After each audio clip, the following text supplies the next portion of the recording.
سماعت کریں۔ سب سے پہلی حدیث جو میں کوٹ کر رہا ہوں، ان جابر بن عبداللہ رضی اللہ تعالیٰ عنہ قال قال عمر لأبی بکر یا خیر الناس بعد رسول اللہ صلی اللہ علیہ وسلم فقال ابو بکر اما انکا ان قلت ذاک فلقد سمعت رسول اللہ صلی اللہ علیہ وسلم یقول ما طلعت الشمس علی رجل خیر من عمر، رواہ الترمذی۔ حضرت جابر بن عبداللہ رضی اللہ تعالی عنہما سے روایت ہے کہ حضرت عمر رضی اللہ تعالی عنہ نے حضرت ابو بکر رضی اللہ تعالی عنہ کو مخاطب کر کے فرمایا۔ حضرت عمر نے پہلے کسے مخاطب کیا؟ حضرت ابو بکر صدیق رضی اللہ تعالیٰ عنہ کو مخاطب کر کے فرمایا، اے حضور نبی اکرم صلی اللہ علیہ وسلم کے بعد لوگوں میں سب سے بہترین انسان، مخاطب ہو کر حضرت عمر نے کیا کہا؟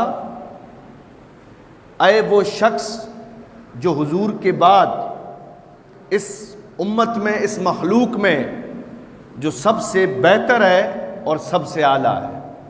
یہ کون کہہ رہا ہے؟ حضرت عمر فاروق اعظم رضی اللہ تعالیٰ عنہ۔ کس کے بارے میں؟ حضرت ابو بکر صدیق رضی اللہ تعالیٰ عنہ کے بارے میں۔ حضرت ابو بکر نے جب یہ سنا، اب آپ نے فرمایا، کیا فرمایا؟ ابو بکر نے فرمایا آگاہ ہو جاؤ، اے عمر تم بھی خبردار ہو جاؤ، اگر تم نے یہ کہا ہے تو میں نے بھی اللہ کے رسول صلی اللہ علیہ وسلم کو یہ فرماتے ہوئے سنا ہے۔ حضرت عمر کے بارے میں اب حضرت ابو بکر فرما رہے ہیں کہ میں نے بھی اللہ کے رسول صلی اللہ علیہ وسلم کو یہ فرماتے ہوئے سنا ہے کہ عمر سے بہتر کسی آدمی پر ابھی تک سورج طلوع نہیں ہوا ہے۔ یہ کون کہہ رہا ہے؟ حضرت ابو بکر صدیق رضی اللہ تعالیٰ عنہ۔ یعنی جتنا بہتر عمر ہے نا، حضرت ابو بکر فرماتے ہیں میں نے حضور سے سنا کہ سورج کو ابھی تک ایسے بہترین انسان پر میں نے طلوع ہوتے ہوئے نہیں دیکھا ہے۔ یہ کس کی شان ہے؟ حضرت عمر فاروق اعظم رضی اللہ تعالیٰ عنہ۔ اگلی حدیث سنیں، عن عمر رضی اللہ تعالیٰ عنہ انہ استأذن النبی صلی اللہ علیہ وسلم فی العمرۃ فقال ایو اخی اشرکنا فی دعائک ولا تنسنا۔ یہ بھی حدیث رواہ ترمذی کی ہے۔ حضرت عمر رضی اللہ تعالیٰ عنہ سے روایت ہے، خود اس حدیث کے راوی آپ فرماتے ہیں کہ انہوں نے اللہ کے رسول صلی اللہ علیہ وسلم سے ادائیگی عمرہ کی اجازت طلب کی کہ میں یا رسول اللہ عمرے پہ جا رہا ہوں، مجھے اجازت دیں، مجھے دعائیں دیں۔ تو جب حضرت عمر نے حضور سے عمرہ کرنے کی اجازت طلب کی تو اب دیکھیں اللہ کے رسول صلی اللہ علیہ وسلم نے کیا فرمایا۔ حضور ہوتا، حضور دعائیں دیتے۔ ہاں، حضرت عمر سے آقا کریم صلی اللہ علیہ وسلم نے فرمایا، تو آپ نے انہیں فرمایا اے میرے بھائی، کیا فرماتے؟ اے عمر میرے بھائی، ہمیں بھی اپنی دعاؤں میں شریک رکھنا اور ہمیں بھی کبھی اپنی دعاؤں میں بھولنا مت۔ اللہ کے رسول صلی اللہ علیہ وسلم حضرت عمر سے کہتے ہیں اے میرے بھائی، ہمیں اپنی دعاؤں میں شریک رکھنا اور کبھی بھی ہمیں اپنی دعاؤں میں بھولنا مت۔ یہ آقا کریم صلی اللہ تعالیٰ علیہ وسلم کی فرمانات ہیں حضرت عمر فاروق اعظم رضی اللہ تعالیٰ عنہ کے بارے میں۔ اچھا اب اگلی حدیث سنیں۔ بھئی ہمیں تو نہیں پتہ ہے نا کہ ابھی ہم جنت میں جائیں گے یا نہیں جائیں گے، ہے خبر ہے بھئی؟ اور ہمیں یہ پتہ ہے کہ ہمارے اعمال جیسے ہیں نا کہ ان اعمالوں کی وجہ سے ہم کہاں جائیں گے، تو ہم تو فیصلہ نہیں کر سکتے کہ ہم جنتی ہیں یا دوزخی ہیں، بس امید ہے اللہ پہ کہ اللہ اپنا کرم کر دے۔ صحیح ہے، اللہ اپنا کرم کر دے، کیونکہ اگر اللہ انصاف کرنے پہ بیٹھے گا تو ہم میں سے تو نہیں لگتا ہے کہ کوئی جنت میں جائے، کیونکہ ہمارے کرتوت، ہمارے اعمال ایسے ہی ہیں، اور اگر اعمال اچھے ہوتے ہیں تو پھر ان اعمال کو کاٹتا ہے ہمارا حسد، بغض، کینہ، کیونکہ یہ ساری چیزیں ہمارے اندر کوٹ کوٹ کے بھری ہوئی ہیں۔ لیکن یہ وہ جماعت ہے کہ جن کو اللہ کے رسول صلی اللہ علیہ وسلم نے جیتے جی جنت کی بشارتیں دے دی ہیں، اور ایک بار نہیں، دو بار نہیں، کئی بار دی ہے۔ اور حضور نے جس کو جنت کی بشارت دے دی، حضور نے جس کے بارے میں کہہ دیا کہ یہ جنتی ہے. حضور نے اتنے تک کہہ دیا کہ میں نے ان کا محل، ان کا گھر بھی جنت میں دیکھا ہے. تو پھر ان سے بڑھ کے کوئی بات کر سکتا ہے، کوئی کلام کر سکتا ہے؟ اب اگر کسی نے اس بات کے خلاف کوئی کلام کیا تو اس سے بڑا مردود اور اس سے بڑا لعنتی دنیا میں کوئی نہیں ہو سکتا ہے. اللہ کے رسول صلی اللہ علیہ وسلم نے کیا فرمائی وہ سنیں. عن ابی ہریرہ رضی اللہ تعالیٰ عنہ قال بینا نحن عند رسول اللہ صلی اللہ علیہ وسلم اذ قال بینا انا نائم رأیتنی فی الجنہ فاذا امرأة تتودع الى جانب قصر فقلت لمن هذا القصر قالوا لعمر فذكرت غيرته فوليت مدبرا فبقى عمر وقال عليك اغار یا رسول اللہ صلی اللہ علیہ وسلم. متفق علیہ. یعنی یہ بخاری مسلم کی حدیث ہے. حضرت ابو ہریرہ رضی اللہ تعالیٰ عنہ بیان کرتے ہیں کہ ہم حضور نبی اکرم صلی اللہ علیہ وسلم کی خدمت میں حاضر تھے. آپ صلی اللہ علیہ وسلم نے فرمایا میں سویا ہوا تھا. حضور کیا فرماتے ہیں کہ میں سویا ہوا تھا کہ میں نے خود کو جنت میں پایا. سبحان اللہ. حضور سوئے ہوئے تھے. اب آقا کریم صلی اللہ علیہ وسلم نے دیکھا کہ میں اپنے آپ کو کہاں پایا؟ جنت کے اندر. وہاں میں نے ایک محل کے کونے میں ایک عورت کو وضو کرتے ہوئے دیکھا. آقا کریم صلی اللہ علیہ وسلم فرماتے ہیں کہ اب جب میں نے اپنے آپ کو جنت میں پایا تو میں نے دیکھا کہ جنت میں ایک محل ہے اور اس محل کے کونے میں ایک عورت وضو کر رہی ہے.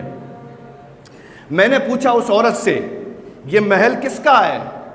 حضور فرماتے ہیں صلی اللہ علیہ وسلم اب میں نے اس عورت سے سوال کیا جب میں نے محل کو دیکھا، محل کے کنارے ایک عورت کو وضو کرتے ہوئے دیکھا تو اب میں نے اس سے سوال کیا اے فلاں عورت یہ محل کس کا ہے؟ جواب ملا. اس عورت نے کہا کہ یہ عمر فاروق اعظم کا محل ہے. کہتے ہیں سبحان اللہ. ہاں کون دیکھ رہا ہے؟ اللہ کے رسول صلی اللہ تعالیٰ علیہ وسلم.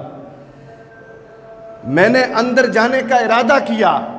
حضور فرماتے ہیں جب مجھے پتہ چلا کہ یہ عمر کا محل ہے تو میں نے ارادہ کیا کہ میں اس محل کے اندر جاؤں. بس مجھے عمر فاروق کی غیرت یاد آ گئی کہ میں ان کی اجازت کے بغیر ان کے محل کے اندر کیسے چلا جاؤں. آقا کریم صلی اللہ تعالیٰ علیہ وسلم فرماتے ہیں اس لیے میں الٹے پاؤں لوٹ آیا. میں اندر نہیں گیا. بس حضرت عمر رونے لگے اور عرض کیا یا رسول اللہ صلی اللہ علیہ وسلم کیا میں آپ پر بھی غیرت کر سکتا ہوں؟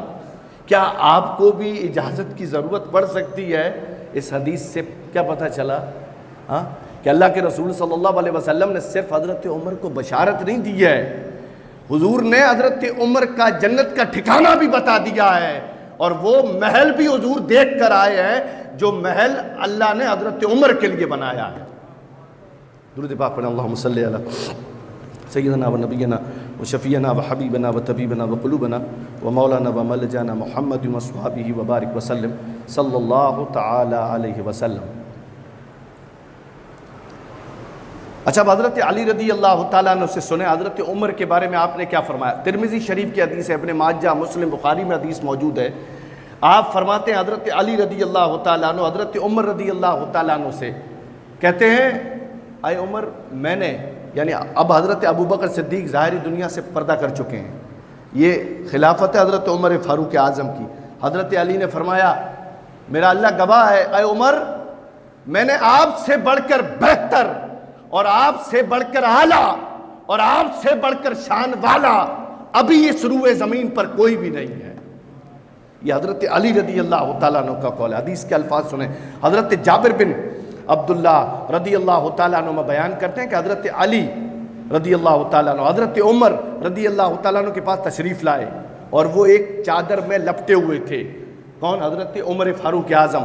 تو حضرت علی نے فرمایا اللہ تعالیٰ تجھ پر رحمتوں کا نزول فرمائے، تجھ پر رحمتوں کا نزول فرمائے.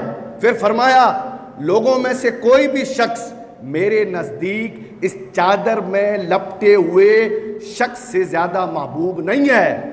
یہ کون کہہ رہا ہے؟ حضرت علی رضی اللہ تعالیٰ.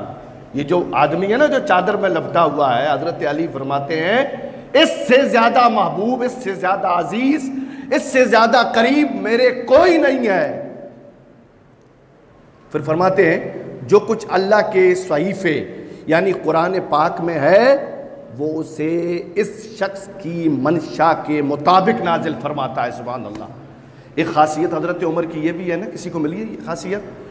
17 23 یا اختلاف ہے روایت میں قرآن کے اندر یا 21 ایسی آیتیں ہیں کہ حضرت عمر نے حضور کو رائے دی کہ یا رسول اللہ ایسا نہیں، ایسا ہونا چاہیے، ایسا نہیں، ایسا ہونا چاہیے۔ سارے صحابہ اکرام کی رائے ایک طرف، حضرت عمر کی رائے ایک طرف۔ اللہ کو حضرت عمر کی رائے اتنی پسند آئی کہ اللہ نے حضرت عمر کی رائے کو قرآن کی آیت بنا کے اتار دیا۔ ایسی 17 21 یا 23 آیتیں ہیں اختلافاً۔ جیسے یہ پردے والی آیت ہے، ٹھیک ہے، یہ کس نے کہا تھا؟ یہ مشورہ کس نے دیا ہے؟ حضرت عمر فاروق اعظم رضی اللہ تعالیٰ عنہ۔ پہلے پردہ نہیں تھا، ٹھیک ہے، حضرت عمر نے کہا، اللہ کو حضرت عمر کا یہ مشورہ اتنا پسند آیا کہ اللہ نے حجاب والی آیت اتار دی۔